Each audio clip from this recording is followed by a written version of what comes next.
Ini adalah kisah nyata yang kami samarkan dalam penyebutan tokoh dan lokasi, karena hal ini sangat sensitif. Namun, kisah ini benar-benar terjadi di era tahun 90-an. Kisah tentang kengerian tumbal proyek jembatan. Mari kita simak kisah lengkapnya. Agus segera menghadap pada pimpinan proyek. Sesaat setelah ia memasuki area proyek pembangunan jembatan itu. Dan hanya dalam hitungan menit, seluruh lampu di area proyek itu dinyalakan. Semua mesin dan peralatan yang ada pun dinyalakan. Suaranya yang bising berpadu dengan debu yang berterbangan. Area proyek yang tadinya sunyi dan gelap, kini berubah menjadi terang benderang. Meski tak dapat dilihat dari luar, karena tertutup oleh pagar seng, bulan sabit menyaksikan dari kejauhan, saat anak-anak itu digiring ke sebuah tempat pemancangan tiang jembatan. Wajah-wajah mereka yang lugu, tampak mengkilap akibat keringat. Salah satu dari mereka menanyakan tempat yang akan dituju. Tapi Agus dan teman-temannya hanya diam saja. Wajah mereka terlihat sangat tegang.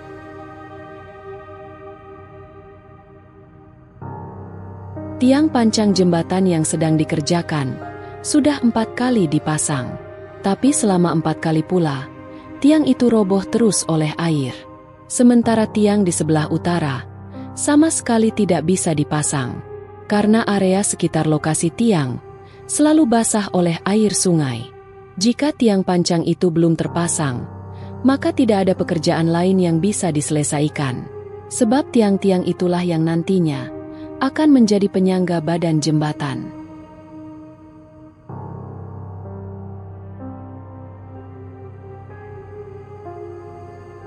Berbagai upaya telah dilakukan oleh pekerja maupun kontraktor proyek itu agar jembatan bisa segera terpasang.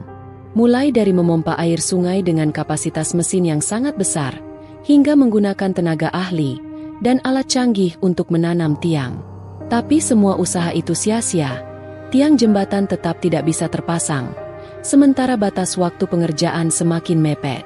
Waktu terus berjalan.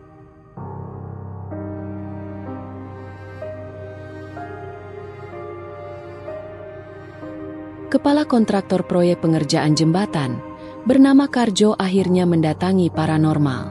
Ia sudah sangat putus asa dengan segala upaya yang dilakukan selama ini, sehingga mencoba upaya yang di luar nalar sehat manusia. Sesampainya di rumah Mbah Dukun, Karjo kemudian mengutarakan niatnya, dan tampak Mbah Dukun tersebut sangat paham. Belum selesai Karjo menyelesaikan perkataannya, Mbah Dukun tersebut berkata, "Anakku, perlu kalian tahu, lokasi yang akan kalian bangun jembatan adalah lokasi yang sangat keramat. Mereka akan terus menghalangi kalian, kecuali kalian memberikan tumbal yang setimpal."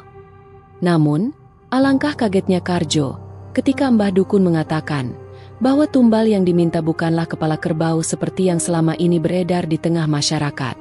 Tetapi tumbalnya berupa kepala 5 orang anak yang masing-masing ditanam di 5 titik tiang pancang.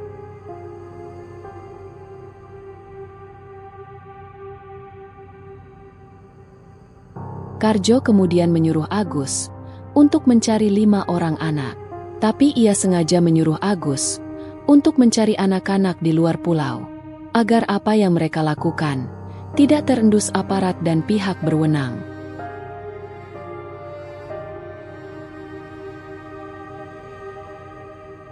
Mereka juga sengaja mencari anak-anak di jalanan yang terlihat tidak memiliki orang tua, sehingga ada atau tidaknya mereka tidak akan menjadi masalah.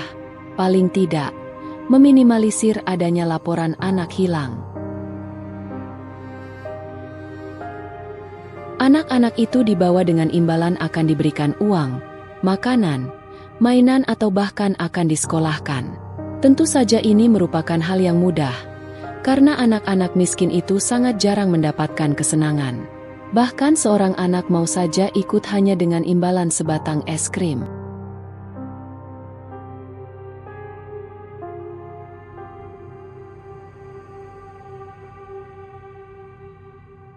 Setelah mendapatkan 5 orang anak yang mereka culik dari tempat yang berbeda-beda, Agus dan kawan-kawannya segera membawa mereka ke area proyek.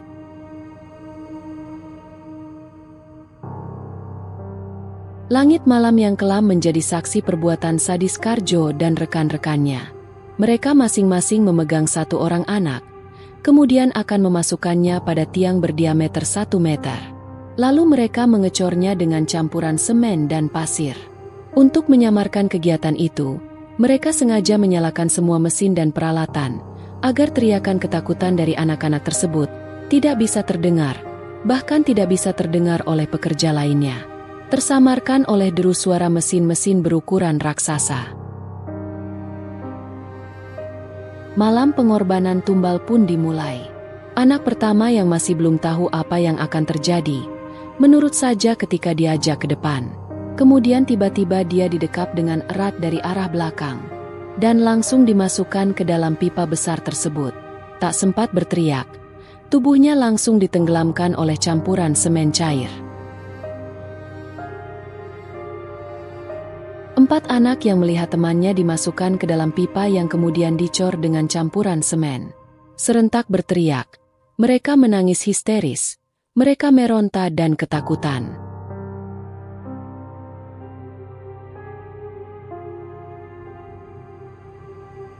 Karena mereka tahu bahwa kejadian itu akan menimpa mereka satu persatu.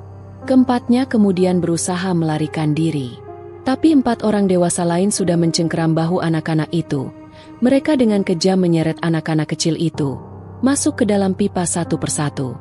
Anak-anak itu merengek, "Ampun Om, saya jangan dimasukkan ke dalam situ, ampun Om."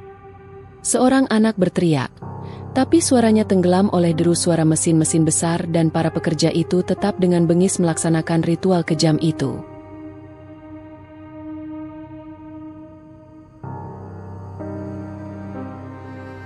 Anak kelima berusaha memberontak dan menggigit tangan salah satu pekerja.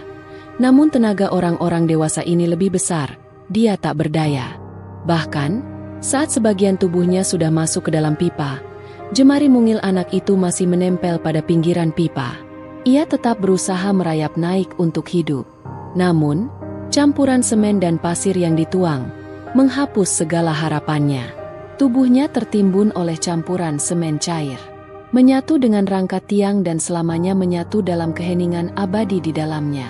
Para pekerja itu sengaja tidak hanya menggunakan kepala anak-anak itu dengan cara memotong kepalanya sebagai tumbal, karena mereka yakin akan kesulitan menyembunyikan tubuh kelima anak tersebut, sehingga ide gila untuk mengecor mereka pun muncul di kepala mereka.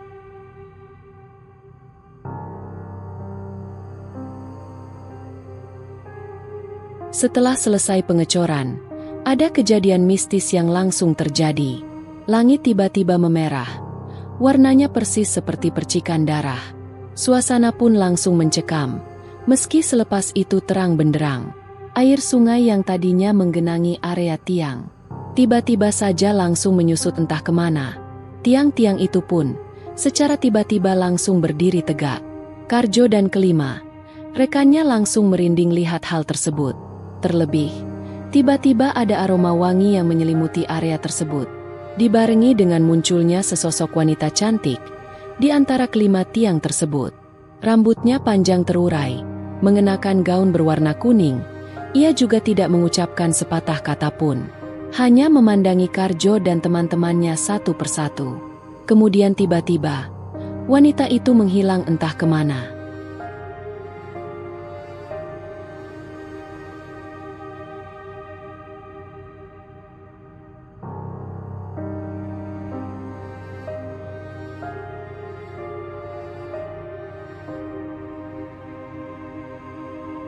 Agus kemudian segera meminta kepada teman-temannya untuk melanjutkan pengecoran dan pemasangan tiang, agar keesokan harinya mereka bisa melakukan pekerjaan lain. Para pekerja pun kembali beraktivitas. Malam itu mereka melakukan pengecoran dari malam hingga hampir dini hari. Sebagian besar dari mereka bahkan tidak mengetahui kejadian tersebut. Rahasia gelap itu hanya diketahui Karjo sang pimpinan proyek, Agus sang mandor dan 4 pekerja lain.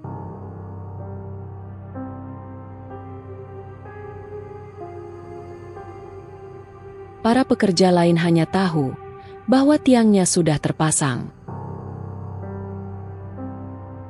Hanya beberapa pekan, Sejak kejadian malam itu jembatan sudah terbangun, meski belum bisa digunakan. Pekerjaannya sudah hampir selesai dan memasuki proses finishing.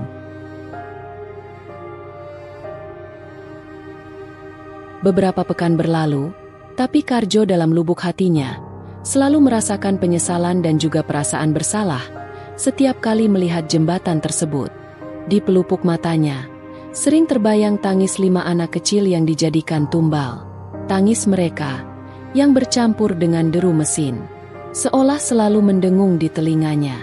Bahkan, pada saat pengerjaan jembatan masih berlangsung, beberapa kali Karjo dan para pekerja lain melihat ada anak-anak kecil itu bermain di lokasi proyek. Namun saat para pekerja mendekati anak-anak itu, mereka seolah menghilang entah kemana. Karjo dalam mimpinya juga sering didatangi anak-anak tersebut, sambil menunjuk-nunjuk ke arahnya dengan wajah mengerikan dan tangisan menyayat hati. Kejadian itu seolah nyata.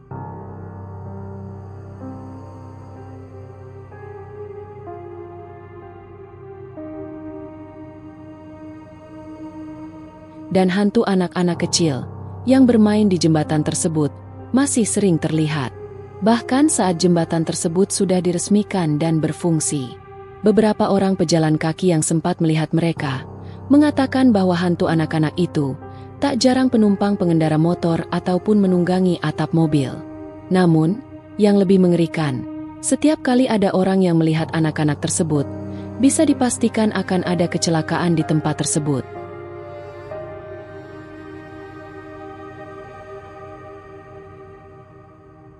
Dan menariknya lagi, korban kecelakaan itu tidak pernah ada yang hidup. Yang lebih anehnya lagi, seluruh korban kecelakaan adalah orang dewasa. Kalaupun ada anak kecil yang bersama dengan mereka, maka si anak kecil akan selamat tanpa lecet sedikit pun. Menurut beberapa paranormal yang pernah mendatangi tempat tersebut, kecelakaan yang terjadi di lokasi tersebut disebabkan oleh anak-anak yang dulunya dijadikan tumbal pembangunan jembatan. Mereka membalas dendam pada pengguna jalan khususnya orang dewasa. Itulah kisah tentang tumbal tiang pancang jembatan. Kisah seperti ini juga dulunya banyak menghantui anak-anak, khususnya di era 90-an. Ketika ada mobil asing melintas, anak-anak sering mengucapkan, "Awas ada tukang potong kepala."